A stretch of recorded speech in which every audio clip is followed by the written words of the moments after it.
This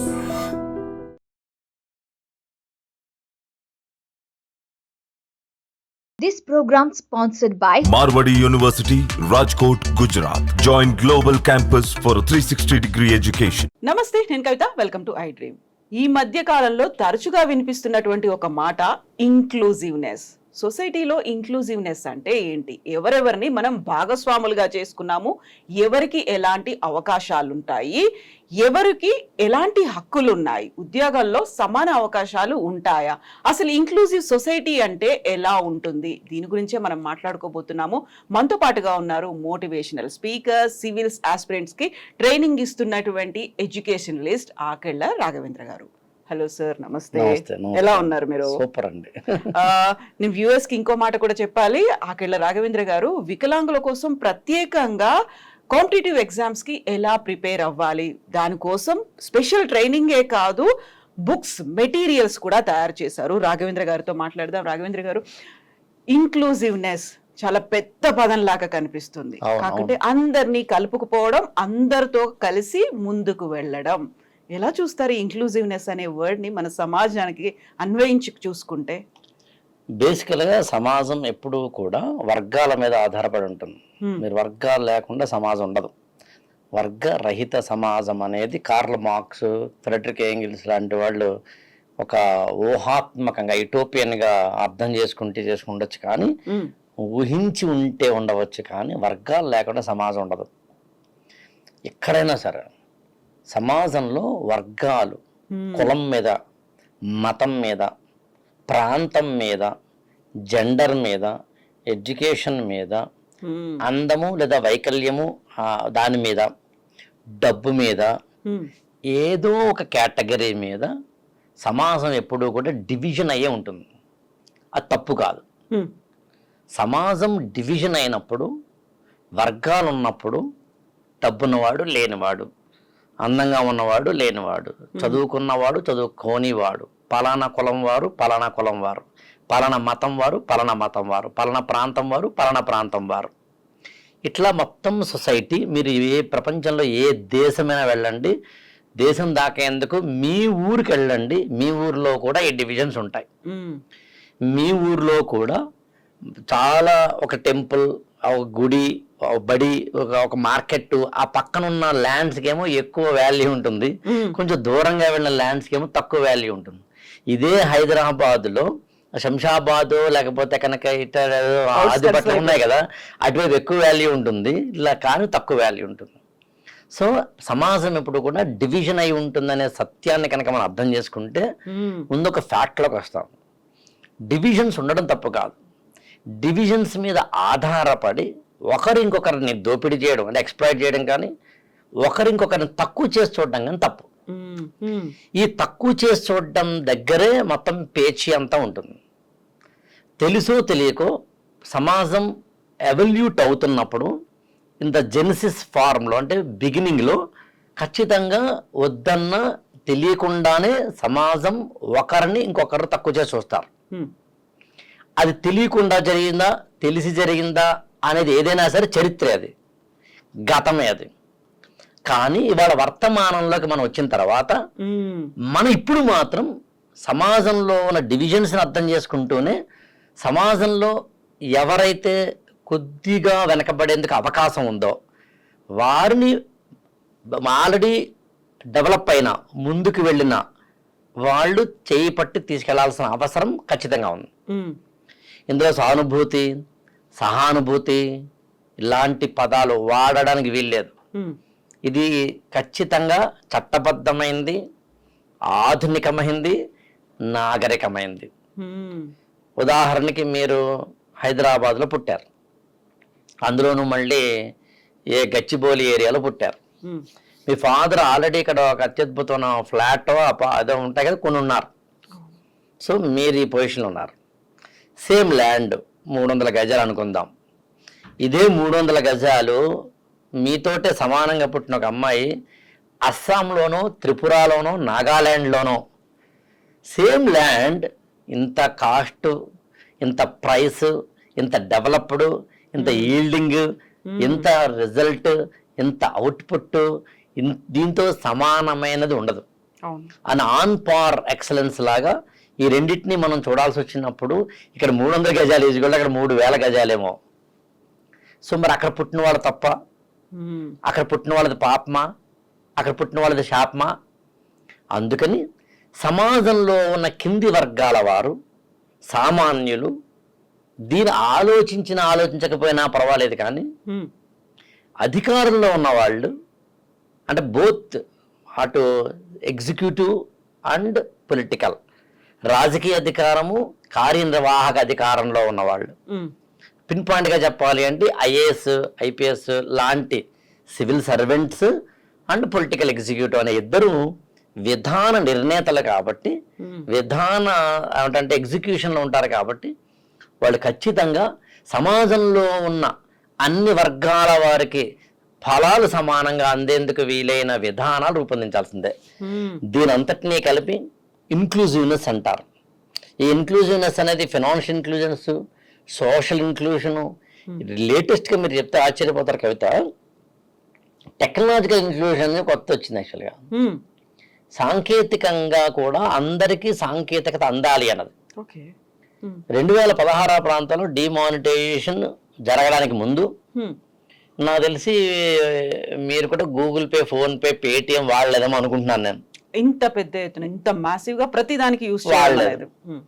సరే, ఒకవేళ కొంతమంది వాడినా ఖచ్చితంగా ఒక ఛాయ్ తాగినప్పుడు, కూరగాయలు కొన్నప్పుడు మాత్రం మనం క్యాష్ పే చేసాం. 10 రూపాయల కోసం కూడా క్యాష్ పే చేసాం తప్ప మనకు నెట్ బ్యాంకింగో, మొబైల్ బ్యాంకింగో, పేటిఎమ్మో, ఫోన్పేనో, గూగుల్ పేనో వాడలేదు. 2016 ఆ ప్రాంతంలో డిమానిటైజేషన్ వచ్చిన తర్వాత మనము ఈ ఇన్క్లూజివ్నెస్లోకి, టెక్నాలజికల్ ఇన్క్లూజివ్నెస్లోకి ఇవాళ గూగుల్ పే లాంటి ఫినాన్షియల్ మ్యాటర్స్ ఏదైతే, ట్రాన్సాక్షన్స్ ఏదైతే మనం చేస్తామో వాటి వల్ల మనం టెక్నాలజీని ఆధారపడి చేస్తున్నాం. అలా సమాజంలో అందరికీ మొబైల్ ఫోన్స్ వెళ్ళాలి, వాట్సాప్ యూసేజ్ వెళ్ళాలి, సోషల్ మీడియా యూసేజ్ వెళ్ళాలి. టెక్నాలజికల్గా ఏవైతే వాళ్ళ మనందరము ఉపయోగిస్తున్నామో అది అన్ని వర్గాల వాళ్ళు సమాజంలో వాడగలిగితే దాన్ని టెక్నాలజికల్ ఇన్క్లూజివ్నెస్ అంటారు. సో అందుకని ఇంక్లూజన్ అనేది it's very important point. At least for the past 10 years అయితే వెరీ వెరీ ఇంపార్టెంట్ పాయింట్. మేము ఐఏఎస్ ఎగ్జామినేషన్లో అయితే అసలు సిలబస్లోనే ఇంక్లూజివ్నెస్ అనే పదాలతో సిలబస్లో కనీసం ఒక 2-3 చాప్టర్లు ఉన్నాయి ఐఏఎస్ ఎగ్జామినేషన్లో. కాబట్టి అంత ఇంక్లూజివ్నెస్ అనేది very very important. Yeah, so ఇప్పుడు ఎలా అయితే పౌరులందరికీ సమాన హక్కులు ఉంటాయో, బాధ్యతలు కూడా అలాగే ఉంటాయి, అవకాశాలు అనేవి కూడా అలాగే ఇవ్వాలి, ఉండాలి, ఉంటాయి కూడా. దాన్ని మనం మర్చిపోతున్నామా? ఇప్పుడున్నటువంటి ప్రస్తుత సమాజంలో మీరు చెప్పినట్టుగా అన్నీ ఉన్నవాళ్ళు, లేకుంటే అన్ని అవకాశాలు ఉన్నవాళ్ళు కొంచెం తక్కువ చూపు అనేది, చిన్న చూపు చూస్తున్నారు, వివక్ష అనేది ఉన్నప్పుడు ఎలా ఎవరు దాన్ని ఐడెంటిఫై చేయాలి, ఎవరు గుర్తించి ఇది రాంగ్ అని చెప్పాల్సిన అవసరం ఉంది? యాక్చువల్గా సమాజంలో వివక్ష, డిస్క్రిమినేషన్ అనేది 3 స్థాయిల్లో ఉంటుంది. ఒకటేమో ఇండివిజువల్ లెవెల్, రెండేమో ఇన్స్టిట్యూషనల్ లెవెల్, మూడేమో సొసైటల్ లెవెల్. ఇండివిజువల్ లెవెల్ అంటే అర్థం ఏంటంటే మీరున్నారు, ఒక ఇండివిజువల్గా ఇంకొకళ్ళ చేత వివక్ష గురి కావడమో లేదా గురి చేయడమో జరుగుతుంది. ఇది ఒక పర్సనల్ ప్లాట్ఫామ్ మీద జరిగే డిస్క్రిమినేషన్. ఇక్కడ డిస్క్రిమినేషన్ అన్నప్పుడు మనం అన్నింటికీ వర్తిస్తుంది. ఇందాక నేను చెప్పిన లిస్ట్ అంతా వర్తిస్తుంది. జెండర్ కావచ్చు, ఎడ్యుకేషన్ కావచ్చు, లేదా అంగవైకల్యం లాంటివి కావచ్చు, లేకపోతే కనుక కులం కావచ్చు, మతం కావచ్చు, ప్రాంతం కావచ్చు. మన ప్రాంతాల వారీగా కూడా ఒక ప్రాంతం మేము వెనకబడి ఉన్నాం అనుకున్నప్పుడే కదా అక్కడ ఉద్యమాలు జరిగినాయి. కల్చర్ కావచ్చు, మా కల్చర్ గొప్పది, మీ కల్చర్ గొప్పది కాదని. వివక్ష అనేది ఇండివిజువల్ లెవెల్లో ఉంటుంది. ఉండడం తప్పే, కానీ ఉండడం అంటూ జరిగితే అది ఇండివిజువల్ సంస్కారాలను బట్టి ఉంటుంది. చాలా సింపుల్ ఉదాహరణ చెప్తాను. ఇది మరి ఎవరైనా హర్ట్ అవుతారేమో నాకు తెలియదు, కానీ మామూలుగా మన సొసైటీలో నేను మిమ్మల్ని అడుగుతాను, మీరు సమాధానం చెప్పండి. వెజిటేరియన్స్కి ఎక్కువ గౌరవమా, పెద్ద పదాలు ఏ వాడతారో వాడండి, కానీ ఎక్కువ ఉందా, నాన్ వెజిటేరియన్స్కి ఉందా? సో ఖచ్చితంగా వెజిటేరియన్స్ అంటేనే చాలా గొప్ప, వాళ్ళు శుచి శుభ్రంగా ఉంటారు, లేకపోతే నేను అది మిగతా కూడా గుళ్ళ వాడలేదు. యా. అంత అంత పెద్దది కూడా ఆచారము, శుచి శుభ్రత మడి కూడా కాదు కవిత గారు. సింపుల్ గా ఒక ఒక ఒక ఒక ఒక 10 మంది కూర్చుని భోజనం చేస్తున్నప్పుడు హోటల్కి వెళ్ళి ఎగ్జాక్ట్లీ అవును. అన్న నువ్వు వెజ్జా నాన్ వెజ్జా అన్నప్పుడు వెజిటేరియన్స్ అయితే మీరు మరి మీకు ఇబ్బంది అవుతుందేమో అని వెజిటేరియన్స్ నాన్ వెజిటేరియన్స్ అంటారా, నాన్ వెజిటేరియన్స్ వెజిటేరియన్స్ అని అంటారా? ఎగ్జాక్ట్లీ అవును. కవిత గారు, నేను ఒట్టేసి చెప్తున్నాను, నా జీవితంలో నాకు కాస్త స్పృహ వచ్చినప్పటి నుంచి నేను నాన్ వెజిటేరియన్ తిన్ను, అంటే అంతకుముందు తిన్నాను కదా ఉద్దేశం. నేను నాన్ వెజిటేరియన్ తినకపోయినా నాతో ఎవరైనా కనుక కూర్చొని ఉంటే, ఎవరైనా కనుక అన్న మీరు లేదా సార్ మీరు నాన్ వెజ్ కాదేమో కదా, పాప మీకు ఇబ్బంది ఏమో, మేము పక్కకి తినమా అన్నప్పుడు బ్రహ్మాండంగా ఇదే టేబుల్ మీద తినండి, నీ నాన్ వెజిటేరియన్ కూడా గొప్పదే, నా వెజిటేరియన్ కూడా గొప్పదే అని చెప్పిన సందర్భాలు కొన్ని వందలు ఉండుంటాయి నాకు. ఇండివిజువల్ లెవెల్లో నాన్ వెజిటేరియన్ని తప్పని, నాన్ వెజిటేరియన్ అనేది తినడం వల్ల చాలా అదేదో చాలా అగౌరవప్రదమైందని, మేము శనివారం కాబట్టి నాన్ వెజ్ తినమండి, లక్ష్మీవారము శనివారం నాన్ వెజ్ తినము అంటున్నారంటే తినడం అనేది అపవిత్రమని, ఈ రోజు తినమనే తాత్పర్యం ఉంది అందులో. ఉల్లిపాయ కూడా ఉన్నది, వెల్లుల్లిపాయ కూడా ఉన్నది, నేను కాదంటలేదు. ఉల్లిపాయకి వెల్లుల్లిపాయ కూడా అదే ఉంది. అంటే ఉల్లిపాయ వెల్లుల్లిపాయను కూడా వెజిటేరియన్ నాన్ అంటే నిషిద్ధంగా చూస్తారు. అవును. అదే నేను ఇక్కడ మాట్లాడుతుంది తిండి విషయంలో కూడా అని చెప్పడం.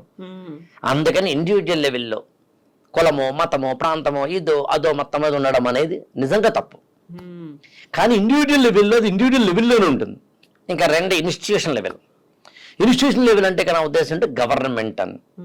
ఆల్ గవర్నమెంట్ ఆర్గనైజేషన్స్ కానీ ఎనీ ప్రైవేట్ ఆర్గనైజేషన్స్ కానీ వాటిల్లో ఎలాంటి డిస్క్రిమినేషన్స్ ఉండకుండా ఉండే విధంగా చూడాల్సిన బాధ్యత టాప్ లెవెల్ మేనేజ్మెంట్ది అవుతుంది. అంటే టాప్ లెవెల్ మేనేజ్మెంట్ అంటే ప్రైవేట్లో అయితే కనుక మేనేజ్మెంట్ అంటాం మనం, అదే గవర్నమెంట్ అయితే కనుక అది గవర్నమెంట్ ఆఫ్ ఫలానా స్టేట్ లేకపోతే కనుక సెంట్రల్ గవర్నమెంట్.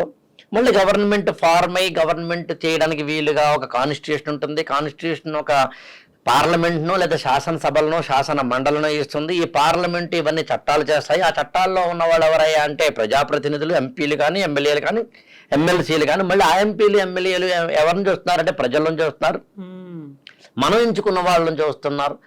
మనం ఎంచుకున్న వాళ్ళల్లోంచి వాళ్ళని పంపించి మా బదులుగా మీరు పాలసీ చేయండి రాబాయ్ అని పంపిస్తున్నాం. అలా మా తరపున మీరు పంపిస్తున్నాం కాబట్టి దీన్ని పార్లమెంట్లో రిప్రజెంటేటివ్ డెమోక్రసీ అంటాం. అంటే ప్రాతినిధ్యపూరితమైన ప్రజాస్వామ్యం. మనందరము కలిసి పార్లమెంట్లో కూర్చోలేం కాబట్టి మనందరి తరపున కొంతమందిని పంపిస్తున్నాం. అందుని యాక్చువల్గా ప్రజాస్వామ్యంలో ఎవరు గొప్ప అంటే ప్రజలు గొప్ప. ప్రజలకు ఉండే సమస్యలను అర్థం చేసుకోవడంలో భాగంగా ఎక్కడెక్కడైతే డిస్క్రిమినేషన్స్ ఉంటాయో చూసుకుని ఆ డిస్క్రిమినేషన్స్ తగ్గించడమే పాలసీస్లో చేసే పని. మన వాళ్ళు మాట్లాడుతున్న ఈ సమయానికి నిన్ననే బడ్జెట్ ప్రవేశపెట్టారు. బడ్జెట్ని ఓవరాల్గా చూస్తే ఏముంటుంది, సమాజంలో మొత్తం భారతదేశంలో ఎక్కడెక్కడ ఏ విధమైన ఏమంటామంటే వెనకబాటుతనం ఉంటుందో, బ్యాక్వర్డ్నెస్ ఉంటుందో దాన్ని మళ్ళీ ఫార్వర్డ్ తీసుకొచ్చే చేసే ప్రయత్నం. ఒక సపోర్టింగ్ బ్యాలెన్స్. లాగా. ఒక అమ్మకి 5 పిల్లలు ఉంటే 5 పిల్లలకి సమానంగా పంచిపెట్టడంలో భాగంగా పెద్దవాడు పొద్దున బాగా టిఫిన్ తిన్నాడు అనుకున్నప్పుడు సరే పని చేద్దామని చెప్పి రెండోవాడు ఏం తినలేదన్నప్పుడు ఉన్న వాటిల్లోంచి 5 చపాతీలు ఉంటే 2 చపాతీలు రెండో వాడికి పెట్టే తల్లి లాంటిది గవర్నమెంట్ అంటే. ఆ గవర్నమెంట్ని పెట్టుకునేది మనమే. మనం కట్టిన ట్యాక్సులతోటే ఈ మొత్తం సమాజం నడుస్తాం. మనం కట్టిన ట్యాక్స్ లేకపోతే ఈ సమాజం లేదు, ఈ ప్రభుత్వం లేదు. ఆ ట్యాక్స్ కొన్ని 100 రూపాయల్లో కడతాం మనం. మనం నడుస్తున్న ఈ రోడ్డు, మనం వెళుతున్న ఏది ఎనీథింగ్ మనం కట్టిన ట్యాక్స్ ద్వారానే వెళ్తాం. సో అందుకని గవర్నమెంట్ ఇన్స్టిట్యూషనల్ వైజ్గా వాళ్ళే టేకప్ చేయాలి. అందుకని మీరు చెప్తే ఆశ్చర్యపోతారంటే ఈ కాంటెక్స్ట్ అంతా మనం మాట్లాడుతుంది స్మితా సబర్వాల్ గారి యొక్క ట్వీట్ తర్వాత వచ్చిన దుమారంలోంచి మనం మాట్లాడుతున్నాం కాబట్టి నేను ఎక్కువ ఉదాహరణ అక్కడ తీసుకునే ప్రయత్నం చేస్తున్నాను. అందుకని చాలా కంపెనీలు, ప్రైవేట్ ఆర్గనైజేషన్స్ తమ యొక్క ఈవెన్ బ్యాంక్స్తో సహా, నేషనలైజ్ ఎస్బీఐ లాంటి బ్యాంక్స్తో సహా తమ యొక్క ఆర్గనైజేషన్లో ఫిజికల్లీ ఛాలెంజ్డ్ వారికి ఎంత పర్సంటేజ్ ఆఫ్ జాబ్లు ఇవ్వాలి అని గవర్నమెంట్ ఇంకా పూర్తి స్థాయి ఏమి రెగ్యులేషన్ తీసుకురాలేదు. కానీ ప్రైవేట్ ఆర్గనైజేషన్స్లో కొన్ని అలా చేస్తున్న వాళ్ళు ఉన్నారు. ఏదో ఒక రూపంలో డెస్క్ జాబా, ఫీల్డ్ జాబా, ఇంకొక జాబా, నేచర్ ఆఫ్ ద జాబ్ సూటబిలిటీని బట్ ఫిజికల్లీ ఛాలెంజ్డ్ వాళ్ళకి ఇస్తున్నారన్నది మాత్రం నిజం. అలాగే గవర్నమెంట్ కూడా, గవర్నమెంట్ సెక్టార్లో ఇవాళ మనకి మొత్తం సెంట్రల్ గవర్నమెంట్లో ministry of social justice and empowerment అనే ఒక మినిస్ట్రీయే ఉంది. సామాజిక న్యాయానికి సంబంధించినది ఒక మినిస్ట్రీ ఉంది. ఆ మినిస్ట్రీలో మళ్ళీ మనకి తిరిగి ఒక డిపార్ట్మెంట్ ప్రత్యేకంగా department for the empowerment of physically challenged అని ఉంటుంది. అంటే ఎవరైతే ఫిజికల్లీ ఛాలెంజ్డ్ ఉంటారో వాళ్ళ ఎంపవర్మెంట్ కోసం ఒక డిపార్ట్మెంట్ ప్రత్యేకంగా ఉంది. మళ్ళీ దాంట్లో ఒక commissioner for the empowerment of the physically challenged అంటే ఎవరైతే ఫిజికల్లీ ఛాలెంజ్డ్ ఉన్నారో వారికి ప్రత్యేకంగా ఒక కమిషనర్, ఒక డిపార్ట్మెంట్, ఒక మినిస్ట్రీలో ఉంది. అంటే వాళ్ళకి ప్రత్యేకంగా కొన్ని పాలసీలు తీసుకొస్తున్నామంటే వాళ్ళ కోసం ప్రత్యేకంగా సివిల్ సర్వీసెస్ లాంటి అత్యున్నతమైన వాటిల్లో, దాని అత్యున్నత అన్న పదం వాడినప్పుడు చాలా మంది అన్ని అత్యున్నతమే అంటారు. అది అత్యున్నతం అంటే అర్థం ఏంటంటే బాధ్యతలతోటి కూడా అత్యున్నత అని, అధికారాలతో ఇన్వాల్వ్మెంట్ లింక్ పబ్లిక్ తో ఉన్నది. ఎగ్జాక్ట్లీ, అంతేగాని బాధ్యతతోటి కూడింది. Responsibilities are more, responsibilities are premier. మన బాడీలో కూడా అన్ని అవయవాలకి కూడా సమాన ప్రాధాన్యం ఉండదు. గుండెకిను ఈ గోటి వేరుకి తేడా లేదు. ఈ గోటి వేరు ఏ కారణం చేతనైనా మీకు చిన్నది ఇదైనప్పుడు దీన్ని పెద్ద కంగారు పడరు, మహది కట్ చేసి వదిలేస్తారు అంతే. ఒక వేలుకి ఏదైనా తెగినప్పుడు కొంచెం బాధపడతారు. అదే ఒక బ్రెయిన్కో లేదా హార్ట్కో ఉన్నప్పుడు పర్లేదండి అంటలే కదా. సో ఒక బాడీ ఎలాగో సమాజం కూడా అంతే. ఇట్స్ అలాగని దీన్ని తక్కువ చేసి చూడకుండా ఉండడాన్నే మనం మానవత్వం అనే పదము, మానవీయత అనే పదము, హ్యూమన్ బీయింగ్నెస్ అనే పదాలు వాడుతున్నాం మనం. దానికి ఎంపతి, కంపాషన్, లేకపోతే కనుక సింపతి, ఎపతి ఇలాంటి పదాలు వాడుతున్నాం. పదాలు ఏది వాడినా at the end of that అర్థం చేసుకోవాల్సింది ఏంటంటే డిస్క్రిమినేషన్ ఉండకూడదు. ఇండివిజువల్ లెవెల్లో ఉండకూడదు, ఇన్స్టిట్యూషన్ లెవెల్లో ఉండకూడదు, అండ్ గవర్నమెంట్ లెవెల్లో ఉండకూడదు. గవర్నమెంట్ లెవెల్లో ఉండకూడదు అంటే అర్థం ఏంటి? దానికి రెండు కోణాలు ఉంటాయి. ఒకటి ఏంటంటే గవర్నమెంట్కి సంబంధించిన పాలసీస్ని ఫామ్ చేసేటప్పుడు ఎవరైతే సమాజంలో డిస్క్రిమినేషన్ గురవుతున్నారో అర్థం చేసుకుని వారు అప్లిఫ్ట్మెంట్ కోసం చేసే ప్రయత్నమే పాలసీ మేకింగ్. అండ్ అందులోంచి వచ్చిందే రిజర్వేషన్, అందులోంచి వచ్చిందే కోటా, అందులోంచి వచ్చిందే వాటి ప్రొటెక్షన్స్. ట్రాన్స్జెండర్స్ కూడా వాళ్ళ ప్రొటెక్షన్స్ ఉండాలి. ఎల్జిబిటి కమ్యూనిటీ అంటాం, వాళ్ళకి ఉండాల్సిందే.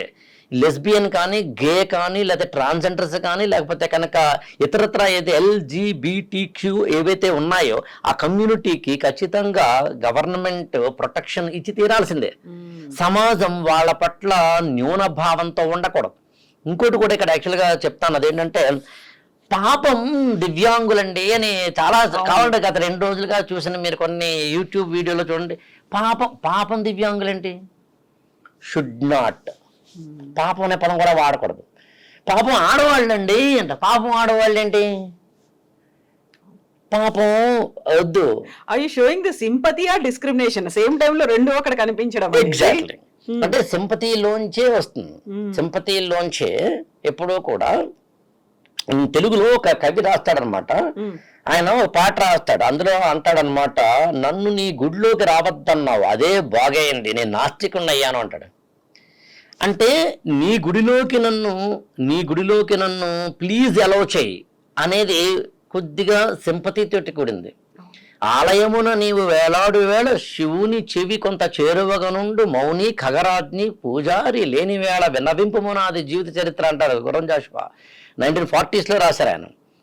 ఆ తాత్పర్యం ఏంటంటే గబ్బిలమా నువ్వు వేలాడుతున్నప్పుడు శివుడి చెవి ఇక్కడ ఉంటుంది కాబట్టి ఆ చెవికి చెప్పు, బట్ బీ కేర్ఫుల్ పూజారి లేని వేళ.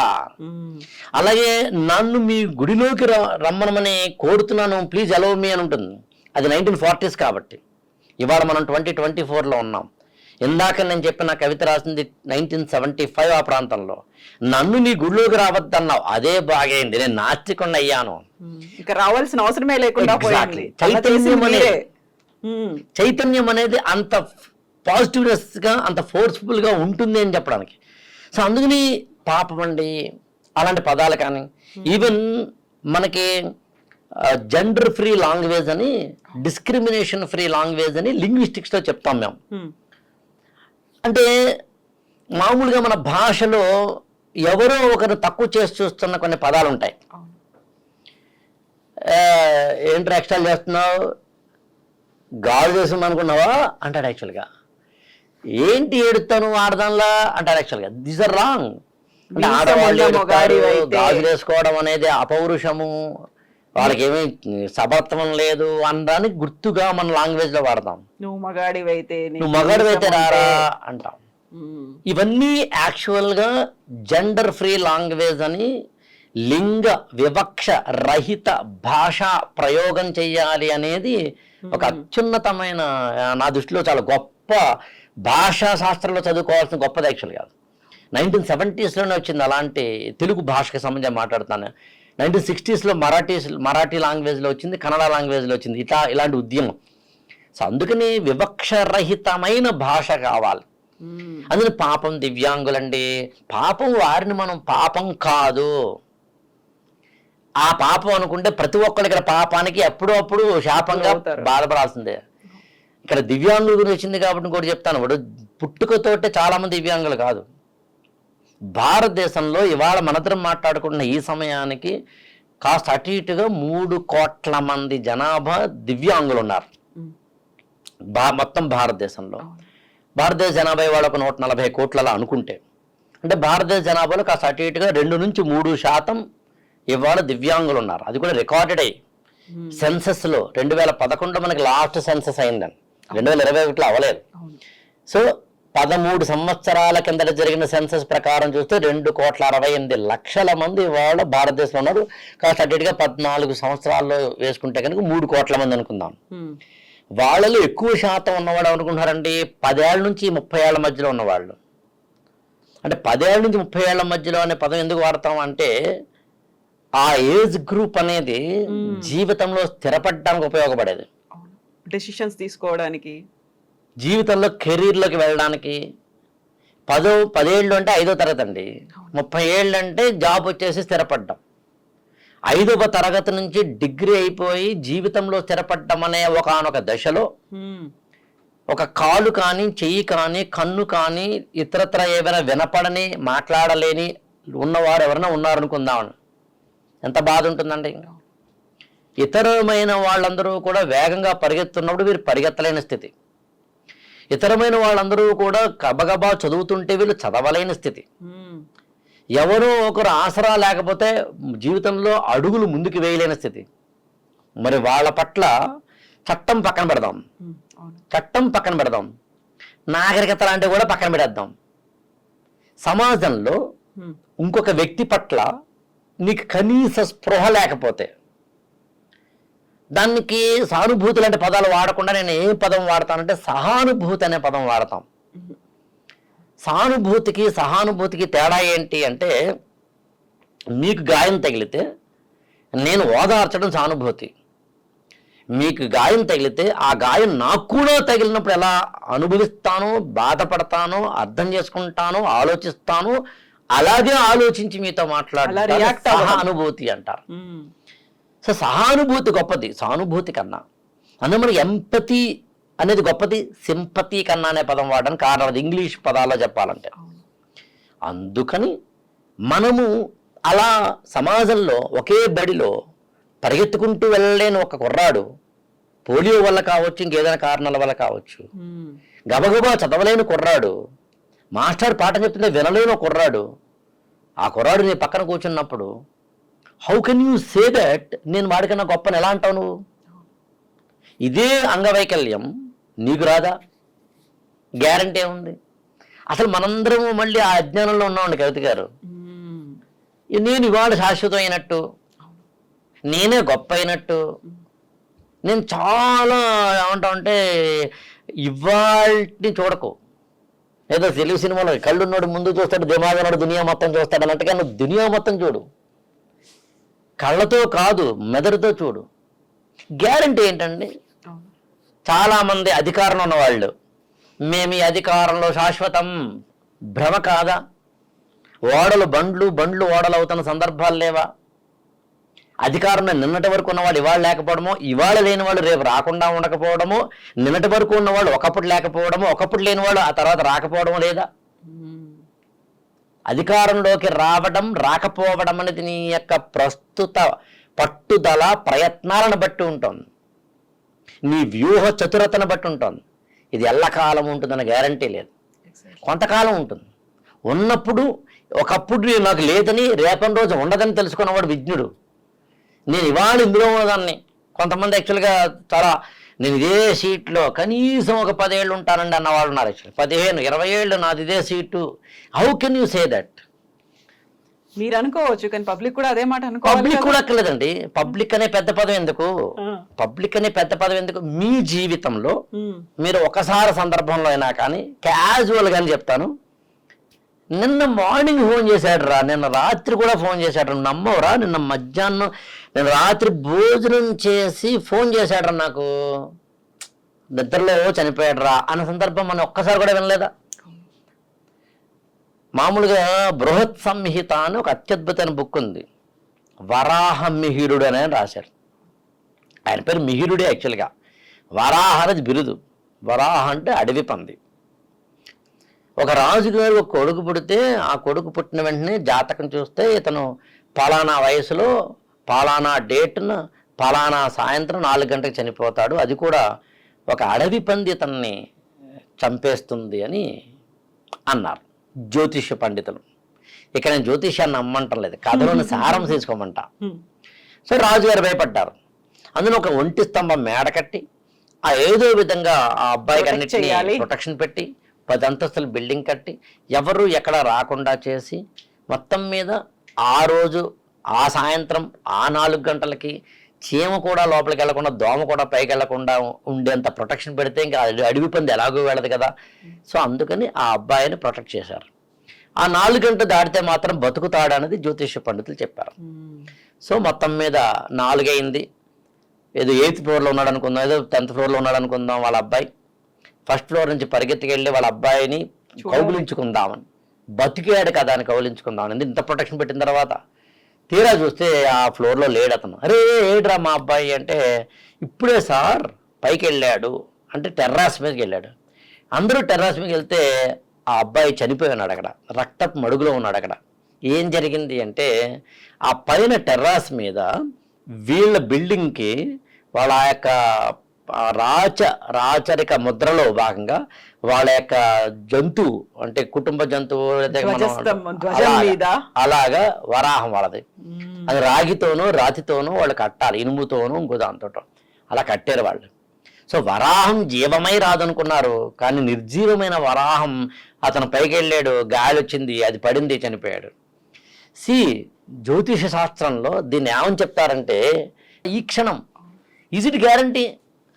నెక్స్ట్ మూమెంట్ ఇంకొక 2 నిమిషాల తర్వాత సరే మీ చెప్తే మీరు భయపడతారు, కానీ నేను బతుకుతాను గ్యారంటీ ఏంటి? పర్లేదు, వాడితే గ్యారంటీ. ఇదే వాస్తవం, ఇదే ఫిజిక్, ఇవే కాళ్ళు చేతులు పుట్టినప్పటి నుంచి ఉంటాయని. మనం కొన్న సెల్ ఫోన్ కైనా గ్యారంటీ ఉంది, మనం కొన్న ఫ్రిడ్జ్ కైనా గ్యారంటీ ఉంది, డేట్ అనేది ఉంటుంది. కాబట్టి మనకి వస్తువులు గ్యారంటీ ఉంది, కానీ మనిషికి లేదు. మరి ఈ చిన్న విషయాలు అర్థం చేసుకోకుండా భాషని, మనం వాడుతున్న భాష లకార మకారాల భాషతోటి వాడు వీడుని స్థాయి భేదం లేకుండా, నేను ఖచ్చితంగా చెప్తాను, స్మితా సబర్వాల్ గారి యొక్క ట్వీట్ చూసిన తర్వాత ఆమె యొక్క ట్వీట్కి స్పందించడానికి నేను యాక్సెప్ట్ చేస్తానేమో, కానీ ఆమెను డిగ్రేడ్ చేయడం యాక్సెప్ట్ చేయను నేను. మనిషిని డిగ్రేడ్ చేయడానికి మనం ఎవరం? మనిషిని డిగ్రేడ్ చేయకూడదు. వాడు చెప్పిన పదాలని, వాడు చెప్పిన మాటల్ని, వాడు చెప్పిన చర్యల్ని ఖండించాలి. ఒకవేళ వాడు చెప్పిన చర్యలు కనుక చట్ట వ్యతిరేకమైతే మనం ఎవరు దాన్ని తీసుకోవడానికి చట్టం ఆ పని చేస్తుంది. కావాలంటే పోలీస్ స్టేషన్లో కేసు పెట్టచ్చు. మనం పలానా యాక్ట్ ప్రకారం, పలానా ఐపీసీ సిఆర్పిసిలో సెక్షన్ ప్రకారం నేను కేసు పెడుతున్నాను సార్ అని పెట్టచ్చు. ఇది ఉంది తప్పించి కానీ నోటి వాచాలత్వం ఏంటి, ఏది పడితే అది మాట్లాడటం ఏంటి, ఎలా పడితే అలా తిట్టడం ఏంటి? అలా ఇంకోటి, మనందరికీ కూడా ప్రీ ఆక్యుపైడ్ నోషన్స్ ఉంటాయి, ఫిక్స్ అయిపోతాం మనం. స్మితా సబర్వాల్ గారు చాలా అందంగా ఉన్నారు కాబట్టి ఆవిడికి అహంకారం ఉండి ఉండాలి అని మనం ఎజంప్షన్ తీసుకుంటాం. అండ్ ఇంకో కామెంట్ కూడా, సో అక్కడ అర్హతలు అనేవి, టాలెంట్ అనేది ఎలా ఉంటుంది, అందం ఉంటే సరిపోతుందా, అందం ఉండి తన అయ్యా అలా ఇలా కంక్లూజన్ కి వస్తారు. ఒక యూపీఎస్సీ అందాన్ని బేస్ చేసుకుని ఏమైనా రిక్రూట్ చేసుకుంటుందా? ఈ కామెంట్స్ ని కూడా ఎలా చూడాలి అసలు? అంతే. ఇప్పుడు మనం ఎప్పుడైతే ఒక విషయాన్ని వ్యక్తి నుంచి వేరు చేసి చూడము అప్పుడు చిక్కు. వ్యక్తి చేసిన దాన్ని మనం కామెంట్ తీసుకుంటున్నప్పుడు ఆ కమెంట్కి మాత్రమే బద్దులే ఉండాలి మనం. స్మితా సబర్వాల్ గారు చేసిన కామెంట్ ఖచ్చితంగా తప్పు, అందులో 1% కూడా ఏమీ ఆలోచించాల్సిన అవసరం లేదు. అవునండి అంటే యాక్చువల్గానండి ఆవిడ ఇంటెన్షన్తో కూడా పని లేదు. నా ఇంటెన్షన్ లోపల ఏమిటి అనే దాని గురించి మీకు సంబంధం లేదు. నా ప్రోడక్ట్, నా అవుట్పుట్ తోటి సంబంధం ఉంటుంది. ఎందుకంటే పబ్లిక్ ఇన్వాల్వ్ అయి ఉన్నారు కాబట్టి, ఒక బాధ్యతాయుతమైనటువంటి పదవిలో ఉన్నారు కాబట్టి అది. రెండు, ఆవిడ తీసుకున్న ఉదాహరణ తప్పనే పదం కూడా కాదు, రైట్ కాదు. ఎలా చెప్తాను మీకు, రిలవెంట్ కూడా కాదు. ఉదాహరణకి ఒక ఫిజికల్లీ ఛాలెంజ్డ్ వ్యక్తిని తీసుకువెళ్ళి ఒక పైలట్ గానో లేకపోతే కనుక ఏదైనా ఒక సర్జన్ గానో మీరు నమ్ముతారా, పెట్టగలరా అనేది. ప్రపంచవ్యాప్తంగా మీ ఓపిక, ఫిజికల్లీ ఛాలెంజ్డ్ వారు ఎవరెవరు ఎన్నెన్ని స్థాయిల్లో ఉన్నారని కనుక మనం లిస్ట్ అవుట్ చేస్తే ఆశ్చర్యపోవడమే. హెలెన్ కెల్లర్ లాంటి వాళ్ళ యొక్క లాంగ్వేజ్ స్కిల్స్, వాళ్ళ యొక్క ఎబిలిటీస్ను తలుచుకున్నప్పుడు మనకి ఫిజికల్ డిజబిలిటీ అనేది కనిపించదు. స్టీఫెన్ హాకింగ్ లాంటి వాళ్ళ పుస్తకాలు, వాళ్ళ యొక్క కాంట్రిబ్యూషన్ చదివినప్పుడు ఆయన నాకు తెలిసి ఒక మెదడు తప్ప బాడీలో ఏది పనిచేయదు. సో అలా అనుకున్నప్పుడు ఒక స్టీఫెన్ హాకింగ్, కాలు విరిగిపోయిన ఒక అమ్మాయి అరుణిమా సిన్హా ఎవరెస్ట్ ఎక్కారు. ఆవిడ రాసిన ఆత్మకథ పేరు again Born on the mountain, పర్వతం మీద మళ్ళీ పుట్టాను అన్నది. ఏది, కాలు విరిగిన తర్వాత ఎవరెస్ట్ ఎక్కింది ఆ అమ్మాయి. అలాగే జెసికా కాక్స్ అని ఒక అమ్మాయి ఉంది, పైలట్. ఆమె కాళ్ళు లేవు, చేతుల్లో ఒక చెయ్యి మాత్రమే ఉంటుంది, అయితే ఒక కాలు ఒక చెయ్యి ఉంటుంది. ఆవిడ యుఎస్ అమెరికన్, ఆవిడ పైలట్. అలాగే మీకు సత్యేంద్ర సింగ్ అని ఒక అన్నారు, ఈజ్ అన్ డాక్టర్, ఢిల్లీలో ఉంటారు, ఇండియన్. మోర్ దెన్ దట్, డిజబిలిటీకి సంబంధించిన ఎన్నైతే అవరోధాలు ఉన్నాయో వాటన్నింటి మీద గత 15 ఏళ్లుగా పోరాటం చేస్తున్న ఒక ఫిజిషియన్, ఒక టాప్ మోస్ట్ ఫిజిషియన్, సామాన్యమైన ఫిజిషియన్ కాదు, అంటే కొన్ని వందల కేసెస్ను, రోగులను, ఇతరత్రాను, వైద్య సేవలను అందులో భాగంగా హాస్పిటల్స్ లోపలికి వెళ్ళడానికి మనకి ఏవైతే ర్యాంప్ అంటాం, పట్టుకుని నడవడానికి వీలుగా ఫిజికల్లీ ఛాలెంజ్డ్ వాళ్ళకి లేకపోతే వాటిని కట్టించాలని ఉద్యమం చేసిన ఆయన. డాక్టర్స్ని ఫిజికల్లీ ఛాలెంజ్డ్ అయితే ఈ మెడిసిన్ ఫీల్డ్లోకి ఇన్వాల్వ్ చేయాలి అని, వాళ్ళని ఇన్వైట్ చేయాలని ప్రత్యేకంగా ఉద్యమం చేసి సాధించి గవర్నమెంట్ దాని మీద ప్రత్యేకంగా రెగ్యులేషన్స్ తీసుకొచ్చేందుకు కావలసిన వెసులుబాట్లు తీసుకొచ్చింది ఆయన. సో అందుకని హౌ కెన్ వి సే, సురేష్ అద్వానీ అని ఆంకాలజిస్ట్, నాకు గుర్తు రావట్లేదు అప్పటికి ఒక పేరండి. నేను ఐ థింక్ 20 ఏళ్ల కిందట I was working as a journalist. నాకు ఎప్పటికీ గుర్తు, ఒక ఆయన ఇంటర్వ్యూ చేశాను, డాక్టర్ అండి ఆయన, ఫిజికల్లీ ఛాలెంజ్. ఆయన నడవలేరు, ఆయన కుర్చీలోనే కూర్చుంటారు, బట్ ఈ డాక్టర్ యాక్చువల్గా. నేను ఆయన ఇంటర్వ్యూ చేశాను, ఇప్పటికీ నాకు గుర్తు. When I was working with Eenadu, అంటే 1998, 99 ఆ ప్రాంతాల్లో. So what I want to convey, Ira Singha అని ఒక ఆవిడ ఆల్ ఇండియా లెవెల్లో 2014, 12 ఆ ప్రాంతాల్లో టాప్ ర్యాంకర్ వచ్చిందండి ఆమె. అంతకుముందు she was not allowed by union public service commission. She fought, ప్రయత్నం చేసింది, యుద్ధం చేసింది, గెలుపొందిందని. ఇప్పుడు బాలత మేడం గారు చెప్పుకోవచ్చు మనం. ప్రొఫెసర్ నాగేశ్వర్ గారు, ప్రపంచ జ్ఞానం అంతా బహుశా ఒక చోట పెడితే ప్రొఫెసర్ నాగేశ్వర్ గారు. అంటే మన కళ్ళ ముందు కనిపిస్తూ మాట్లాడుతున్నాను నేను. పోరాట యోధులు ఉన్నారు. ఎలా అంటే what I want to convey, ability అనేది సంకల్పానికి సంబంధించిందే తప్ప అవయవానికి సంబంధించింది కాదు. అవయవాలతోటి కూడిన ఒక పని, దానికి సంబంధించిన లిమిటేషన్స్ ఉన్నమాట మాత్రం వాస్తవం. 2 కాళ్ళు లేని ఒక వ్యక్తిని మీరు పోలీస్ డిపార్ట్మెంట్లోనో, ఫైర్ స్టేషన్ డిపార్ట్మెంట్లోనో, ఫైర్ డిపార్ట్మెంట్ లేకపోతే కనుక వాటి కాళ్ళు మిలిటరీలోనో పెడతారా అనే క్వశ్చన్కి నేనైతే వేస్తుంటాను. ఎందుకంటే ఐపీఎస్లో కూడా అందరూ ఫీల్డ్ వర్కే ఉండరు. There are lot of jobs. IPS సంబంధించి ఒక వ్యక్తి ఐపీఎస్ వచ్చిన తర్వాత తన యొక్క మొత్తం 30 ఏళ్ళు 25 ఏళ్ల కెరీర్లో ప్రతిసారి సూపరింట్ ఆఫ్ పోలీస్ గాను, ప్రతిసారి దొంగలు పడుతానో, ప్రతిసారి ఆయన ఫిజికల్ స్టామినా మీద ఆధారపడి కూడిన డ్యూటీస్ ఉండవు. అడ్మిన్ వైపు ఉంటే, లాజిస్టిక్స్ వైపు ఉంటే, ట్రైనింగ్ వైపు ఉంటే, నేషనల్ పోలీస్ అకాడమీకో లేకపోతే కనుక తెలంగాణలో ఉన్న పోలీస్ ట్రైనింగ్ సెంటర్కు దానికో లేకపోతే కనుక అప్పాకో లేకపోతే టీఎస్పీఏకో ఇలాంటి వాటికి ఉన్న వాళ్ళు అక్కడ ఉన్నప్పుడు ఫిజికల్ స్టామినాతో పనే ఉంది. సో ఐపీఎస్ అయినా కూడాను ఎందుకు మిలిటరీలో స్త్రీలని అలౌ చేయని సందర్భంలోంచి వాళ్ళు అలౌ చేసుకున్నాం కదా, ఫైటర్ జెట్స్ కి కూడా ఉన్నారు కదా. సో ఎండ్ పాయింట్ ఏంటంటే సంకల్పం ఇంపార్టెంట్ తప్ప, సామర్థ్యం ఇంపార్టెంట్ తప్ప, దానికి సంబంధించిన ఫిజికల్ ఎబిలిటీ అనేది మనం చూస్తున్న ఫిజికల్ ఎబిలిటీని బట్టి లేదనుకుంటే ఎట్లా? అలా మనం how can we justify, how can we judge even?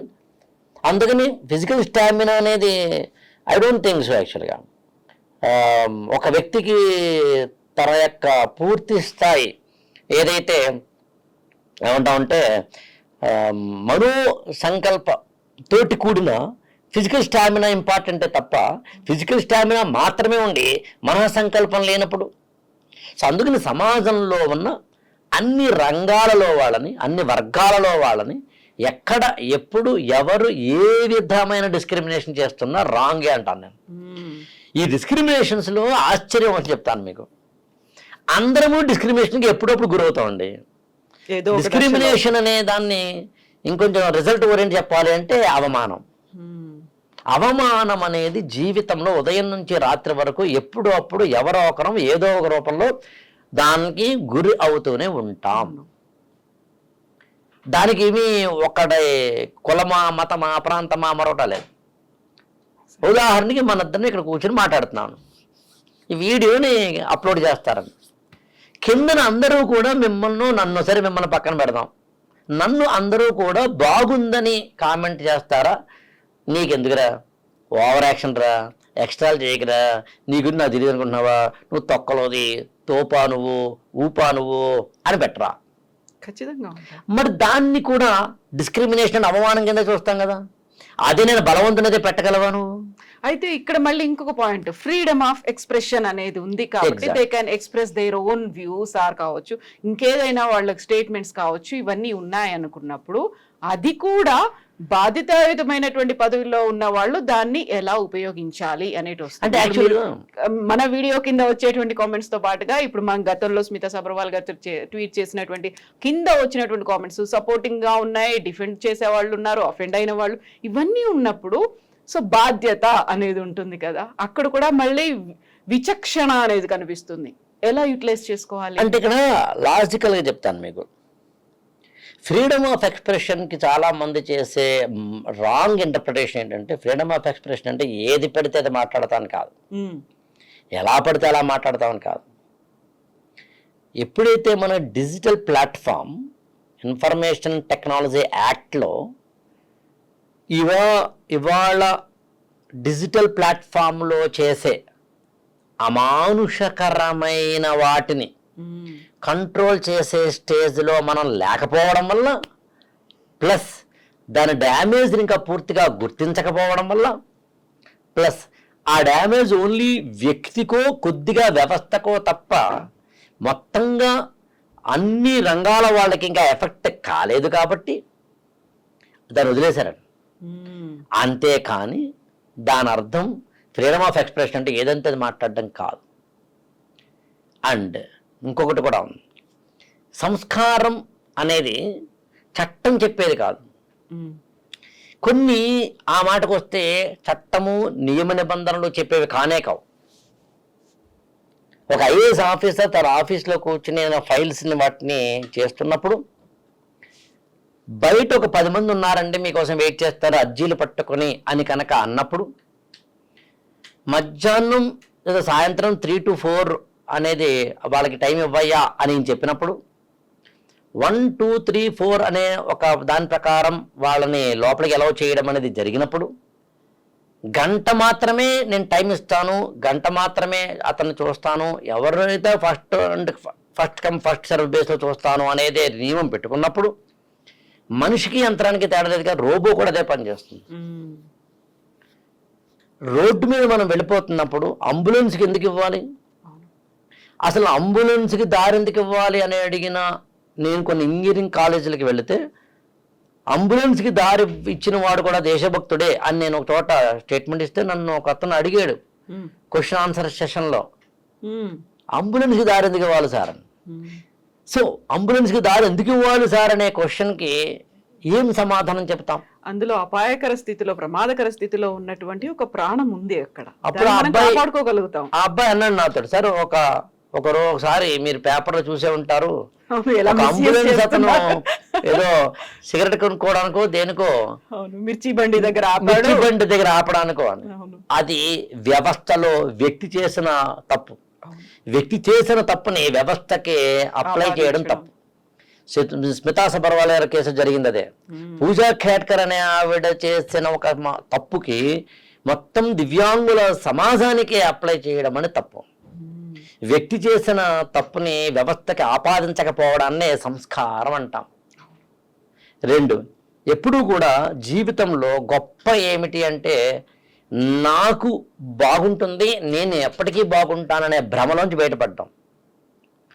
అదే అంబులెన్స్లో మన వాళ్ళు ఉంటే, అదే అంబులెన్స్లో నువ్వే వెళ్లాల్సిన పరిస్థితి ఉంటే, అప్పుడు సెకను నీకు యుగంలో అవుతుంది. అప్పుడు నీకు త్వరగా అందే వైద్య సేవ ప్రాణాన్ని కాపాడుతుంది. సో ఒకరెవరో మిస్యూజ్ చేశారని మొత్తం సమాజాన్నో లేదా ఆ వర్గాన్నో మనం బ్లేమ్ చేయడం అనేది వెరీ వెరీ రాంగ్. నేను ఇది అన్నిటికీ ఆపాదిస్తాం. నాట్ ఓన్లీ ఒకదానికే కాదు, ఎవ్రీథింగ్, దేనికైనా సరే మిస్యూజ్ ఆఫ్ చట్టాలుంటే చట్టం తప్పు కాదు, మిస్యూజ్ ఆఫ్ ద సర్జన్ ఉంటే మెడిసిన్ తప్పు కాదు, ఎనీథింగ్. ఒక పోలీస్ అఫీషియల్ తప్పు చేస్తే పోలీస్ డిపార్ట్మెంట్ది కాదు. కాకపోతే డిపార్ట్మెంటల్ పరంగానో ఇన్స్టిట్యూషనల్ పరంగానో రిఫార్మ్స్ తీసుకురావాల్సిన పరిస్థితి ఈ సందర్భంగా ఉందా లేదని చెక్ పాయింట్ చేసుకోవాలి. అయితే వెరీ సూన్ మీరు ఆశ్చర్యపోతారండి, వెరీ సూన్ నాకు తెలిసి ఇంకా అటువైపు ఎవరూ వెళ్ళట్లేదండి. భాష పరంగా అవడం వల్ల వెళ్ళట్లేదండి. నేను మళ్ళీ చెప్తున్నాను, కొన్ని వర్గాలను ఇతరతర వాటిని కించపరుస్తూ కనుక మనం కామెంట్స్ ఇంకొకటి పెడితే కనుక అవి ఎంత దారుణంగా ఉంటాయో గత 20 రోజులుగా మనం తెలుగు నెలలను చూసాం. చిన్నపిల్లలకు సంబంధించిన ఒక వీడియో మీద చేసిన ఒక కామెంట్, ఒక లైవ్ షోలోను 4 కుర్రాళ్ళు చేసిన దాన్ని అది ఏ స్థాయికి వెళ్ళింది అన్నది. ఆర్టిఫిషియల్ ఇంటెలిజెన్స్ వచ్చిన తర్వాత నాకు తెలిసినంత వరకు ఎవరు ఎప్పుడు ఏ డిగ్రేడింగ్ స్టేట్మెంట్ ఇచ్చినా దాన్ని ఐడెంటిఫై చేసి అసలు అది ఎవరు పెట్టారని చెప్పి చాలామంది కామెంట్స్ మీరు గమనించలేదో కానీ వాళ్ళ రైట్ ఐడితో పెట్టరు, వాళ్ళ రైట్ ఐడి ఈమెయిల్ లేకపోతే కనుక ఫోన్తో పెట్టరు. సో అందుకని అలా పెట్టినా కూడా వాళ్ళని పట్టుకునే స్థాయిలో నాకు తెలిసి టెక్నాలజీ అతి త్వరలో వస్తుందని. ఇక్కడ మనం మాట్లాడుతుంది టాప్ టు బాటమ్. చాలామంది ఏమంటారంటే బాధ్యతాయుతమైన అని అంటారు. బాధ్యతాయుతమైన వాళ్ళకి ఏంటంటే ఎక్కువ బాధ్యత ఉందేమో తప్ప ఇక్కడ అందరూ కూడా బాధ్యతాయుతమైన వాళ్ళే అంటాను నేను. నాకు తెలిసి స్పృహ అనేది ఇంకా రాని వారు మినహాయించిన ప్రతి ఒక్కరు బాధ్యతాయుతులే. ఒక ఆటో డ్రైవరు తాను నడుపుతున్న ఆటోని సరిగ్గా నడపాలనుకోవడం బాధ్యతాయుతమే. ఒక తల్లి తన వంటకు సంబంధించిన చేసే విధానం బాధ్యతాయుతమే. ఒక టీచర్ తన యొక్క స్కూల్లో పాఠం బాగా చెప్పడం అనేది బాధ్యతాయుతమే. ఎవ్రీథింగ్ బాధ్యతాయుతమే. బాధ్యతాయుతమైన దాంట్లో మనందరం కలిసి కొంచెం బాధ్యతని ఎవరికో ఇస్తాం. ఆ ఎవరో ఇవ్వబడిన వాళ్ళు ఇందాక మనం చెప్పిన సివిల్ సర్వెంట్సో లేకపోతే కనుక గవర్నమెంట్ అధికారులు అయితే గవర్నమెంట్ అంత మాత్రం మనందరికీ బాధ్యత లేదనుకుంటే ఎట్లా? అందుకని ప్రాథమిక హక్కులతో పాటు ఆర్టికల్ 36 నుంచి 51 వరకు direct principles of state policy ఉండి అంటే అది గవర్నమెంట్ యొక్క బాధ్యత. అలాగే ఆర్టికల్ 12 నుంచి 35 వరకు ఫండమెంటల్ రైట్స్, ప్రతి వ్యక్తికి ఉండే హక్కులు పెట్టి దాంతోపాటు ఆర్టికల్ 51A ప్రాథమిక విధులు కూడా పెట్టారు. సో మనకు కొన్ని బాధ్యతలు కూడా ఉన్నాయి. ఆ బాధ్యతలు లేని, బాధ్యతలు తెలియని సమాజాన్ని మనం వెళ్ళబడుతున్నాం. దానికి గల కారణాల్లో ఒకటి టెక్నాలజీ. టెక్నాలజీ వచ్చిన తర్వాత, సోషల్ మీడియా వచ్చిన తర్వాత ఎవరైనా సరే నేను చాలా గొప్ప అనే భ్రమంలోకి తీసుకెళ్లే అవకాశం కలిగించడమే సోషల్ మీడియా చేసే పని. మీడియా చేసే పని.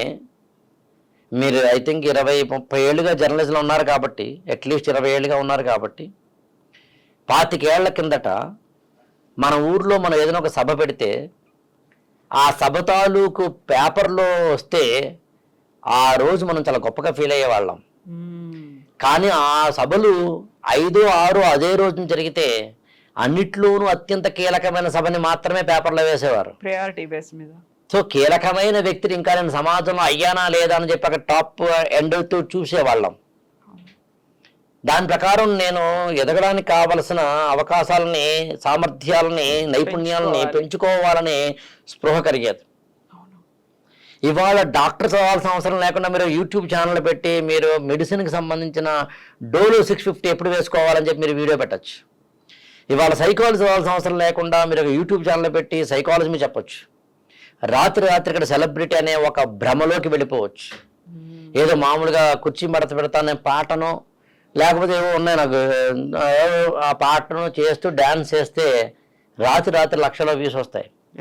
సో భ్రమకి వాస్తవానికి మధ్య, మిథ్యకు సత్యానికి మధ్య, అసత్యానికి నిజానికి మధ్య రేఖ ఒకటి ఉంటుందని తెలుసుకోకపోతే టాప్ అండ్ ఐఏఎస్ ఆఫీసర్లైనా, ముఖ్యమంత్రులైనా, ప్రధానమంత్రులైనా, చివరికి ఎవరైనా సరే దాని యొక్క మూల్యం చెల్లించుకోక తప్పదు.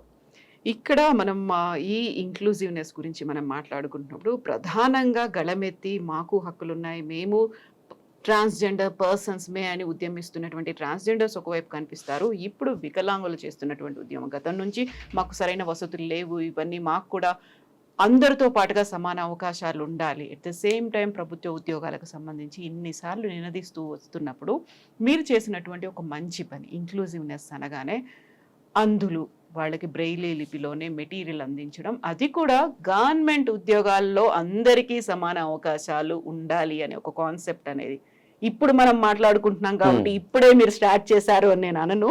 ఆల్మోస్ట్ ఒక దశాబ్దం, పుష్కరకాలం దశాబ్దం. సో అప్పటి నుంచి చేస్తున్నారు కాబట్టి స్టార్ట్ చేసినప్పుడు వచ్చినటువంటి రెస్పాన్స్ కావచ్చు, లేకుంటే ఫలితాల మీద ఆధారపడి ఉంటుంది. మనం ఏం చేసాము అనేది రిజల్ట్ వచ్చిందా లేదా, మీరు అనుకున్నది సంతృప్తి వచ్చిందా, ఎలా ఉంది అనుకున్నప్పుడు ఆ ఇంక్లూజివ్నెస్, ఎస్ వీళ్ళకి కూడా అవసరమైనటువంటి మెటీరియల్ని నేను అవైలబుల్గా ఉంచుతున్నాను, ఏదేదైతే కావాలో సివిల్స్కి ఏదైతే వాళ్ళు మిస్ అవుతున్నారో అవన్నీ ఇస్తున్నాను అనుకున్నప్పుడు వచ్చినటువంటి రెస్పాన్స్ ఎలా ఉంది, ఫలితాలు ఎలా ఉన్నాయి? చాలా చాలా యాక్చువల్గా అండి, ఫిజికల్లీ ఛాలెంజ్ ఎవరైతే ఉంటారో, విజువల్లీ కావచ్చండి, లోకోమోటివ్ కావచ్చండి, డఫ్ అండ్ డమ్ కావచ్చు, ఎవరైతే ఉంటారో they are eligible to write civil service examination అండి. 2014 వరకు అది పూర్తిగా ఇంప్లిమెంట్ కాలేదు, గత 10 ఏళ్లుగా ఇంప్లిమెంట్ అవుతోంది. అందులో ఇరా సింగాల్ లాంటి వారు కానీ, బాలలత మేడం లాంటి వారు కానీ, రోణంకి గోపాలకృష్ణ లాంటి వాళ్ళు కానీ, ఇతరులు ఎవరైతే మనం చెప్తున్నాం, ఇది మొన్నటువంటి నాకు హఠాత్ గుర్తు రావట్లేదు, హరితో ఎవరో రీసెంట్గా హనీత ఆవిడ కానీ, లేకపోతే కనుక సింహాచలం ఒక ఐఏఎస్ ఆఫీసర్ ఉన్నారండి ఆయన కానీ, లేకపోతే కేరళ నుంచి ఒక అబ్బాయి ఉన్నారండి. ఇలా దాదాపు మనం ఒక 20-30 మంది ఎగ్జాంపుల్స్ని టాప్ సర్వీసెస్లో వచ్చిన వాళ్ళు రీసెంట్ టైంలో. అది 2014 కన్నా ముందు జరగలేదు, ఎందుకంటే UPSC was not allowing what ever the reason maybe అని. అలాంటి పరిస్థితుల్లో 2014-15 ఆ ప్రాంతాల్లో టోటల్ ఐఏఎస్ మెటీరియల్ని ఒక వాట్ వి కాల్, ఇవాళైతే కనుక రెడీమేడ్ బుక్స్ వచ్చేసినాయండి. ఇదివరకు ఎన్సీఆర్టీ చదవాలి అంటే ఎన్సీఆర్టీ పుస్తకాలు ఒక 30 చదవాలి, ఇవాళ 30 పుస్తకాలని కలిపి 5 పుస్తకాలుగా పబ్లిష్ చేస్తున్న వాళ్ళు ఉన్నారని. అలా ఆ రోజులో అది లేదు కాబట్టి నేను కొంత దాన్ని తయారు చేసి ఆల్ మెటీరియల్స్ని ఒక కంపోజ్ ఫార్మ్లోకి తీసుకొచ్చి, విడివిడిగా అక్కడక్కడ ఉన్న మెటీరియల్స్ అందరినీ కంపోజ్ ఫార్మ్లో తీసుకొచ్చి వాటిని బ్రెయిలీలోకి మార్చి వాటిని ఆడియోలోకి మార్చి ఒక యాప్ ద్వారా, మొదట్లో వెబ్సైట్ ద్వారా చేసాం, ఇప్పుడు మళ్ళీ యాప్ వచ్చింది కాబట్టి యాప్ ద్వారా అందించే ప్రయత్నం చేయడం అనేది ఇందులో జరిగింది. ద వెరీ ఇంపార్టెంట్ పాయింట్ ఏంటంటే బ్రెయిలీ స్క్రిప్ట్ని ఇవాళ విజువల్లీ ఛాలెంజ్డ్ స్టూడెంట్స్ వాడడం లేదని. ఎందుకంటే ఇది బ్రెయిలీలో ఏమిటంటే దాన్ని జిరాక్స్ తీయలేం కదా, అందుకని ఇలా దాంట్లో చదవాలి కదా. సో తెలంగాణకు సంబంధించిన హైదరాబాద్లో ఉన్న మలక్పేటలో ఉన్న ఒక దివ్యాంగులకు సంబంధించిన ఏదైతే హాస్టల్ ఉంటుందో అక్కడ విజువల్లీ ఛాలెంజ్డ్ స్టూడెంట్స్ ఎవరైతే ఉంటారో వాళ్ళల్లో ఎవరైతే ఐఏఎస్కి ప్రిపేర్ అవుతారో, గ్రూప్స్కి ప్రిపేర్ అవుతారో వాళ్ళకు ఉపయోగపడే మెటీరియల్ ఇది. ఇలా తెలంగాణ రాష్ట్రంలో, ఆంధ్రప్రదేశ్ రాష్ట్రంలో ఎన్ని సెంటర్లు అయితే ఉన్నాయో, హాస్టల్స్ అయితే ఉన్నాయో వాటన్నిటిని మనం ఆడియో రూపంలోకి అదేవిధంగానేమో బ్రెయిలీలోకి తీసుకొచ్చి పెట్టాం. ఆడియోలోకి ఎందుకు తీసుకొచ్చాము, వాట్ ఈస్ ద రీజన్ అన్నప్పుడు అదే అందరూ వినొచ్చు. బ్రెయిలీ అంటే ఓన్లీ విజువల్లీ ఛాలెంజ్డ్ వారికే. ఆడియో ఉన్నప్పుడు ఏమవుతుందంటే లోకోమోటివ్ డిజబిలిటీ ఉన్నా లేకపోతే ఇతరత్ర ఎవరైనా వినొచ్చు. సో దాదాపు ఒక 10 lakhs ఖర్చు పెట్టి దాన్ని తీసుకురావడం జరిగింది ఒక యాప్ ద్వారా. ఎవరైనా దాన్ని రిజిస్టర్ చేసుకోవచ్చు, దాన్ని ఉపయోగించుకోవచ్చు. మనకి బై గాడ్స్ గ్రేస్ ఈ ఒక్క విషయంలో కోవిడ్ తర్వాత, కరోనా తర్వాత టెక్నాలజీ విపరీతంగా పెరిగింది. అందుని ఇవాళ విజువల్లీ ఛాలెంజ్డ్ కానీ ఫిజికల్లీ ఛాలెంజ్డ్ వారు కానీ ఇలాంటి సర్వీసెస్లోకి రావాలని ప్రయత్నిస్తున్న వారు ఎక్కువ మంది ఉన్నారు. నిన్న మీరు ఇంటర్వ్యూ చేసిన చిరంజీవి అనే అబ్బాయి లాంటి వారితో సహా they are fighting to enter civil services. So వాళ్ళకి ఖచ్చితంగా ఈ మెటీరియల్ ఉపయోగపడుతుంది. కాకపోతే అంటే మేము తయారు చేస్తుంది 10 ఏళ్ల కిందట, ఇవాళ అప్పటికి ఉంది. బట్ ఇవాళ కోవిడ్ తర్వాత టెక్నాలజీ డెవలప్ అయిన తర్వాత ఇవాళ మీరు ఎనీ న్యూస్ పేపర్ని చదవాలి అంటే 2 నిమిషాల్లో వినిపించే ఆడియో ఫార్మేట్ వెబ్సైట్లో ఫర్ ఎక్స్క్లూజివ్లీ విజువల్లీ ఛాలెంజ్ వరకు వచ్చినాయి. సో ఈవెన్ సెల్ ఫోన్లో కూడా కొన్ని ఐఫోన్ మీరు చూస్తే ఆశ్చర్యపోతారు, కొన్ని 100 ఫీచర్స్ ఉన్నాయి. సో మనం ఎంతైతే కనులు మూసుకుని కూడా మనం మన యొక్క సెల్ ఫోన్ ఆపరేట్ చేయలేమో, కానీ ఒక visually challenge student without ice he can able to operate his cell phone or her cell phone. So అందుకని ఉంది. సో మేము ఇవాళ వరకు నాకు తెలిసి ఒక 3-4 వేల మందికి దాన్ని ఫ్రీగా ఇవ్వగలిగి ఉంటామని అనుకుంటున్నాం అక్రాస్ ఇండియా. దానికి అదొక మంచి పని చేసాం మేము. తెలుగు మీడియం కాకుండా అది ఓవరాల్ ఇండియాకి అంతగా ఉపయోగపడాలనే ఉద్దేశంతో అక్రాస్ ఇండియా చేసాం అది. సో దాదాపు 2,000-3,000 మంది పరోక్షంగాను ప్రత్యక్షంగాను సివిల్ సర్వీసెస్లో ప్రిలిమినరీ ఎగ్జామ్ పాస్ అయ్యి, మెయిన్స్ ఎగ్జామ్ పాస్ అయ్యి, ఇంటర్వ్యూ దాకా వెళ్ళిన వాళ్ళు కూడా ఇందులో చాలామంది ఉన్నారు. వీళ్ళలో ర్యాంకులు వచ్చిన వారు ఉన్నారు. వారి అనంతరము మనం చెప్పాల్సింది ఎవరంటే state level examinations, even banking examinations, మొత్తం ఆల్ ఎగ్జామినేషన్స్లో general studies is common. So అట్లా ఇక్కడ వల్నరబుల్. నేను ఈవెన్ కోవిడ్ టైమ్స్ తర్వాత నేను ఓన్లీ ఆన్లైన్కే ఫిక్స్ అయ్యాను ఐఏఎస్ కోచింగ్ అన్నది. అందులో కూడా యాక్చువల్గా ఓకే ఫిజికల్గా ఒక ఫార్మేట్గా కోచింగ్ కన్నా ఐఏఎస్ కోచింగ్ ఇవాళ తీసుకోలేని వారు, హైదరాబాద్ వచ్చి తీసుకోలేని వాళ్ళు నాకు తెలిసి 4 సెక్షన్స్ ఉన్నారు. ఒకటి ఆల్రెడీ ఇంతవరకు మనం మాట్లాడుతున్న ఫిజికల్లీ ఛాలెంజ్డ్ లేదా డిఫరెంట్లీ ఏబుల్డ్ సెక్షన్. 2 హౌస్ వైఫ్స్ or married women and mother.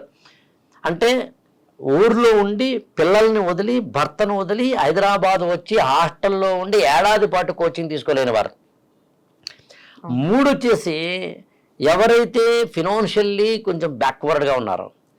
4 చిన్న జాబ్స్ చేసుకునేవారు. అంటే ఒక చిట్ ఫండ్లోనో, ఒక చిన్న ల్యాబ్లోనో, లేదా ఒక చిన్న ఫార్మా కంపెనీలోనో, ఒక చిన్న ఆటోమొబైల్ కంపెనీలోనో పనిచేసుకుంటున్న వాళ్ళు. ఈ 4 సెక్షన్స్ వాళ్ళకి వాళ్ళ ఐఏఎస్ కోచింగ్ అనేది దూరం అవుతుంది. They can't come Hyderabad, they can't pay lakhs of rupees for civil service preparation, and they can't pay 15,000 or 10,000 per month to any hostel accommodation. So for that matter okay ఏదో స్వామి కార్యం స్వకార్యం లాగా తంతే బూర్లు బొట్లో పడ్డామంటాం. అలా Covid తర్వాత నాకు ఎందుకో కోవిడ్కి ముందే అనిపించింది ఆఫ్లైన్ మానేద్దామని. ఆ ఆఫ్లైన్ మానేసి ఆన్లైన్కి వచ్చి ఇప్పుడు ఆన్లైన్లోనే పూర్తిగా ఉండడం అనేది వచ్చింది. థ్యాంక్స్ టు టెక్నాలజీ వాళ్ళ ఆన్లైన్లో చాలామంది ప్లేయర్స్ ఉన్నారు. సో అది అవసరం అసలు, చాలా మంది ఉండాలి actually. నేను చాలా మంది ఉంటారు, నిన్న మొన్న కోచింగ్ తీసుకున్న వాడు కూడా వాడు కోచింగ్ సెంటర్ పెడుతున్నారు ఆన్లైన్లో. దాన్ని నేను యాక్చువల్గా ఎప్రిషియేట్ చేస్తాను, ఇన్వైట్ చేస్తాను. కారణం ఏంటి అంటే, ఒకప్పుడు నేను కూడా నా గురువులతో పోల్చుకుంటే బడ్డీయే కదా, ఈ బుడ్డోడు ఈ బడ్డీ ఎలా పెడతాడరా అనే క్వశ్చన్ కోసం నా గురువు కూడా వచ్చింటుంది. కాలంతో నిలబడతానా లేదా అన్నది పాయింట్. ఎగ్జాక్ట్లీ. అలా ఇవాళ కొత్తగా కోచింగ్ ఇవ్వగలిగిన సామర్థ్యం ఉన్నవారు తమ యొక్క టెక్నాలజీ ఉపయోగించి ఇవ్వడం తప్పేం కాదు. దానివల్ల ఎవరికి లాభము, ఎంత అవుతోంది ఏంటన్నది మీరు నేను ఎందుకు, ప్రజలు నిర్ణయిస్తారు కదా, సమాజం నిర్ణయిస్తుంది కదా. ఆటోమేటిక్గా సమాజం నిర్ణయించే స్టేజ్ ఎప్పుడు ఉంటుంది. అదినే మనందరము కలిసి దేనికైనా దండం పెట్టాలి అంటే నేనైతే ఏమంటానంటే సమాజానికి దండం పెట్టాలి. సంఘం శరణం గచ్చామి అనే దాంట్లో బుద్ధుడు, సంఘం అంటే యాక్చువల్గా బౌద్ధ సంఘాలండి, వాళ్ళ యొక్క బౌద్ధ ఆరామాలు సంఘాలు సంబంధించింది. కాకుండా మన దాంట్లో మారుస్తాం అంటే మళ్ళీ మన డివేట్ అవుతాయేమో, మన అన్ని కూడా పదాలకు అర్థాలు మార్చేస్తుండే. ఉద్యోగం పురుష లక్షణం అన్నప్పుడు ఉద్యోగం పురుషుడు మాత్రమే చేయాలని చెప్పి వాళ్ళు చాలా మంది అంటారు యాక్చువల్గా. కానీ ఉద్యోగం అంటే ప్రయత్నం అని అర్థం అండి, పురుష అంటేనేమో మానవుడు అని అర్థం అండి. ఉద్యోగం పురుష లక్షణం అనే పదం ఎందుకు పుట్టింది అంటే, మానవుడు అనేవాడు ప్రయత్నిస్తూ వెళ్ళాలి అని. ఏ విధమైన లోపాలు ఉన్నా శాపాలు ఉన్నా వాటిని వరాలుగానే తీసుకుంటూ, తిరస్కారాలు ఉంటే పురస్కారాలుగానే తీసుకుంటూ అడుగులు ముందుకు వేయాల్సిందని చెప్పే అర్థంలో ఉద్యోగం పురుష లక్షణం అన్నారు. ఒకప్పుడు అవ్వ అంటే యవ్వనంలో ఉన్న స్త్రీ అర్థం, ఇవాళ ముసలి స్త్రీ అర్థం. నన్నయ్య మహాభారతంలో కంపు అనే పదం రాస్తాడు. కంపు అనే పదానికి యాక్చువల్లీ ఇవాళ దుర్గంధం అని అర్థం, ఆ రోజులో సుగంధం అని అర్థం. సో ఇలా చెప్పుకుంటూ వెళ్తే చాలా అర్థాలు మారుతూ ఉంటాయి. ఏ అర్థంలో ఏ పదాన్ని ఏ కాంటెక్స్ట్లో వాడారని తెలుసుకోకుండా ఎలా పడితే అలాగా దాన్ని స్వీకరించడం కూడా తప్పే. కాంటెక్స్ట్ టెక్స్ట్ అనే రెండు చాలా ఇంపార్టెంట్. స్మితా సబర్వాల్ దగ్గరికి వస్తే ఆవిడ కాంటెక్స్ట్ ఏమో పూజా ఖేడ్కర్, కానీ టెక్స్ట్ ఏమో రాంగ్ ఇంటర్ప్రిటేషన్లోకి వెళ్ళింది. పూజా ఖేడ్కర్కి సంబంధించింది చెప్పకుండా ఆవిడ చెప్పారు. అది కూడా కమ్యూనికేషన్లో ఉన్న లోపమే, కమ్యూనికేషన్ చేసే విధానంలో లోపమే. అఫ్కోర్స్ మనం కమ్యూనికేషన్ ఎలా చేసినా ఎదుటి వ్యక్తికి మరోలా అర్థం కావచ్చు. అందుకని ఎప్పుడైనా మనం కమ్యూనికేట్ చేసినప్పుడు ఎదుటి వ్యక్తికి మరోలా అర్థమైతే వివరణ ఇవ్వడం, అవసరమైతే క్షమార్పణ అడగడం అనేది జరుగుతుంది. అందుకే నేను ఎప్పుడైనా కానీ ఎవరైనా కానీ విమర్శించాలని నేను ఏమంటానంటే, నా నెంబర్ ఇస్తాను, రెండింటికి మాట్లాడుకుందాం, ఎదురుగా కూర్చుందాం, నా లోపం చెప్తే అంతగానే ఏం కావాలి. ఎగ్జాక్ట్లీ. కానీ అలా కాని పక్షంలో అర్హత లేదంటన్నా. ఈవెన్ పూజ మనకి స్మితా సబర్వాల్ లాంటి ఐఏఎస్ ఆఫీసర్ని కూడా ఎవరు పడితే వాళ్ళు ఎలా పడితే వాళ్ళు కామెంట్ చేయడానికి అయితే మాత్రం డెరోగేటరీ లాంగ్వేజ్లో లేదు. లాంగ్వేజ్ పరంగా you should be very polite. అక్కడ ఇంపొలైట్గా ఉండడానికి వీలు లేదు. ఆ మాటకు వస్తే ఎవరి మీదనా నేను ఎవరు ఇంకొకరిని, ఇప్పుడు మన ఇద్దరు మాట్లాడుకుంటున్నాం, కెమెరామెన్ ఏంటి అన్నానికి వీలు లేదు, అతను కెమెరామెన్ అనే ఒక నీకు తెలియకుండా తక్కువతనంతో ఉంటే. నాకు ఉదయం రోజు మా ఇంటి కారు చూడడానికి అబ్బాయి వస్తాడు, మీరు నిన్న రాలేదు, లేదా మీరు రేపు వస్తున్నారా, మీరు రేపు ఎన్నింటికి వస్తారంటాను నేను. అతను అన్నాడు, సార్ మీరు అంటారేంటి సార్ నన్ను, నువ్వనా అనొచ్చు కదా అని. ఎందుకు అనాలి? అప్పుడు నువ్వు కూడా నువ్వు అనాలిగా. నేనేమో భార్యాభర్త విషయం కూడా అంతే. గురజాడప్పారావు గారు రాస్తారు అందరూ యాక్చువల్గా ఒక కథానికలో, భార్య భర్తని ఏమండి అంటే భర్త భార్యని కూడా ఏమండి అనాలిగా. మరి నేనేమో ఏమే వసే అంటున్నానా, ఆవిడ మాత్రం ఏమండి అంటుందా. ఇది ఎందుకు వచ్చిందని డిఫరెంట్. మళ్ళీ నేను ఎందుకు వచ్చింది అనేది దాని మాట్లాడలేదు. ఎందుకు వచ్చింది ఆ రోజుల్లో అనేది మళ్ళీ మనం పెళ్లి కానీ పుట్టుపూర్వోత్తరాలు అనేది ఒక ఎపిసోడ్ చేద్దాం, అది వేరే కదా. అసలు ఎందుకు స్త్రీ పురుషుని అక్కడ గౌరవించాలి, భార్య భర్తను గౌరవించాలి అన్నప్పుడు మళ్ళీ అది వేరే కదా. గౌరవించడానికి భాషాపరమైన ప్రయోగాలకి ఉన్న తేడా ఇక్కడ మనం అర్థం చేసుకోవాలి. అండి రాఘవేంద్ర గారు, థ్యాంక్ యూ సో మచ్. బోల్డ్ అన్ని క్వశ్చన్స్ కి బోల్డ్ అన్ని ఆన్సర్స్ కూడా వచ్చాయి, సమస్యకి పరిష్కారం కూడా కనిపిస్తోంది. Thank you so much. And we will continue ఇలాంటివి మనం చాలా మాట్లాడుకోవాల్సినటువంటి అవసరం ఉంది. Thank you so much. Thank you.